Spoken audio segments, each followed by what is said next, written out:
Assalamualaikum warahmatullahi wabarakatuh, teman-teman Gaza. Kita kembali lagi belajar pendidikan agama Islam dengan Ustadz Sarim. Dan kali ini teman-teman sudah masuk ke tema 2. Dan sekarang kita masuk pembelajaran PBB pertama. Namun sebelum kita belajar, mari kita angkat tangan bersama-sama. Kita berdoa sama-sama. Doa belajar. Sebelum itu kita baca dulu basmalah dan juga ada belajar. Bismillahirrahmanirrahim. Rabbi israh li sadri wa yassir li amri wahlul 'uqdatam min lisani yafqahul qawli. Rabbi zidni ilma warzuqni fahman, amin. Mudah-mudahan dengan berdoa tadi, apapun yang Ustaz sampaikan bisa teman-teman pahami dan juga bisa teman-teman aplikasikan dalam kehidupan sehari-hari. Baik teman-teman, di PB pertama ini kita hanya membahas seputar tentang surat An-Nasr. Surat An-Nasr. Nah, sebagaimana yang kita ketahui teman-teman, surat An-Nasr ini merupakan surat yang ke-110. Surat yang berapa? Surat yang ke-110. Di mana surat An-Nasr ini merupakan surat yang Madaniyah. Yang dimaksud dengan Madaniyah itulah surat yang diturunkan di kota Madinah. Jadi kalau dia Makkiyah berarti surat yang diturunkan di kota Mekkah. Namun surat An-Nasr ini merupakan surat yang diturunkan di kota Madinah. Berapa ayat dia teman-teman? An-Nasr ini ada 3 ayat. Bagaimana bunyinya? Kita baca sama-sama teman-teman ya. Silakan buka Qur'annya kalau ada Qur'an. Kalau masih sama silakan dibuka dan buka surat An-Nasr. A'udzu billahi minasyaitonir rajim. Bismillahirrahmanirrahim. Idza jaa nasrullahi wal fath wa ra'aitan nasa yadkhuluna fi dinillahi afwaza fasabbih bihamdi rabbika wastaghfir innahu kana tawwaba. Shadaqallahul azim. Teman-teman, artinya apabila telah datang pertolongan Allah dan kemenangan. Kalau sudah datang pertolongan Allah itu teman-teman, maka yang kita dapatkan adalah kemenangan. Dan kamu lihat manusia masuk agama Allah dengan berbondong-bondong. Ketika itu teman-teman, ketika kemenangan Allah itu datang, maka manusia datang berbondong-bondong untuk masuk ke dalam agama Islam. Maka bertasbihlah dengan memuji Tuhanmu dan mohonlah ampun kepadanya. Maka ketika kita sudah masuk kepada agama Allah, itu agama Islam, mari kita senantiasa memuji Allah dengan bertasbih, bertahmid, bertakbir dan lain sebagainya. Sesungguhnya dialah yang maha penerima taubat. Karena teman-teman, Allah subhanahu wa ta'ala lah yang sebenar-benarnya yang penerima taubat. Teman-teman, surat An-Nasr ini memiliki arti yang sangat mendalam. Mendalamnya gimana Ustaz? Dia itu menceritakan tentang pertolongan Allah dan Rasulullah serta umat Islam mendapatkan kemenangan. Jadi waktu itu teman-teman ternyata Rasulullah sedang dalam keadaan berperang dan mereka menerima kemenangan. Kenapa? Karena mendapatkan pertolongan dari Allah Subhanahu wa ta'ala. Dengan banyaknya orang masuk ke dalam agama Islam secara berbondong-bondong. Ketika manusia melihat kemenangan itu tersebut, maka pada saat itulah manusia tersebut masuk ke dalam agama Islam dengan cara berbondong-bondong. Surah An-Nasr ini juga menyerukan untuk kita selalu bertaubat atas kesalahan yang telah kita perbuat. Itu teman-teman. Jadi surah An-Nasr ini mengajak teman-teman, Ustaz juga diajak untuk senantiasa selalu bertaubat kepada Allah Subhanahu wa ta'ala. Ustaz juga banyak salah. Teman-teman juga banyak salah. Orang tua kita juga banyak salah. Guru-guru kita juga banyak salah.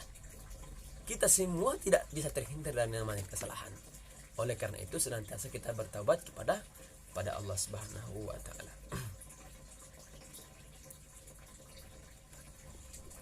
Ternyata teman-teman, surat An-Nasr ini turun terkait karena 2 hal.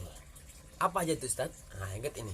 Yang pertama adalah mengisyaratkan dengan dekatnya ajal Nabi Muhammad. Itu yang pertama teman-teman. Karena surah An-Nasr ini merupakan isyarat untuk Nabi kita Muhammad karena ajalnya sudah dekat. Itu yang pertama. Yang kedua, mengabarkan akan kemenangan sehingga orang Arab berbondong-bondong dalam masuk agama Islam. Jadi yang kedua itu adalah mengisyaratkan bahwa orang-orang Islam itu akan mendapatkan kemenangan dan orang-orang Arab lainnya akan masuk berbondong-bondong menuju agama Islam. Maka surat An-Nasr ini menegaskan bahwa setiap kemenangan orang Muslim itu bukan karena usaha diri sendiri, tapi karena pertolongan dari Allah Subhanahu wa ta'ala. Kemudian Ustaz, apa manfaatnya kita membaca dan menghafal surat An-Nasr ini Ustaz? Itu ada 5 manfaat daripada kita menghafal dan membaca Quran surat An-Nasr. Yang pertama adalah memohon agar segera dikabulkannya keinginan. Jadi ketika teman-teman mempunyai keinginan yang kira-kira keinginan tersebut sangat besar, maka jangan lupa selalu membaca surat An-Nasr. Yang kedua adalah membacanya separuh Al-Quran. Artinya teman-teman, ketika teman-teman membaca surat An-Nasr ini, berarti teman-teman mendapatkan pahala sama seperti membaca Al-Quran setengahnya. Ya, teman-teman bayangkan pahalanya tersebut. Satu ayat saja berapa penggalan daripada potongan daripada huruf tersebut. Satu huruf kalau dinilai 10, berarti kalau 5 huruf berarti dinilai 50. Coba teman-teman bayangkan kalau kira-kira dari separuh Quran tersebut kita mendapatkan pahalanya tersebut. Coba, An-Nasr ini hanya 3 ayat saja. Teman-teman membacanya enggak sampai mungkin 5 menit. Namun teman-teman sudah mendapatkan pahala dengan membaca separuh Al-Quran tersebut. Yang ketiga, membantu penerawangan gaib. Ketika kita bertemu dengan hal-hal yang gaib, hal-hal yang kira-kira halus dan lain sebagainya, maka teman-teman diharapkan banyak membaca surat An-Nasr ini. Yang keempat adalah mendapatkan kemenangan dalam melawan musuh. Ketika Nabi Muhammad SAW melakukan suatu perang, maka Nabi Muhammad tidak pernah lupa untuk membaca surah An-Nasr ini. Kenapa? Karena dia memang betul-betul membutuhkan pertolongan dari Allah Subhanahu wa taala. Teman-teman juga seperti itu. Ketika dalam melawan hawa nafsu, melawan kejahatan dan lain sebagainya, kita jangan lupa senantiasa memulainya dengan membacakan surat An-Nasr ini. Dan yang terakhir adalah memperoleh hasil tangkapan ikan yang berlimpah. Ternyata teman-teman, ketika teman-teman nanti ingin pergi memancing, mungkin Ustaz juga karena hobi juga memancing, teman-teman juga mungkin hobi juga memancing. Ini adalah satu isyarat untuk kita.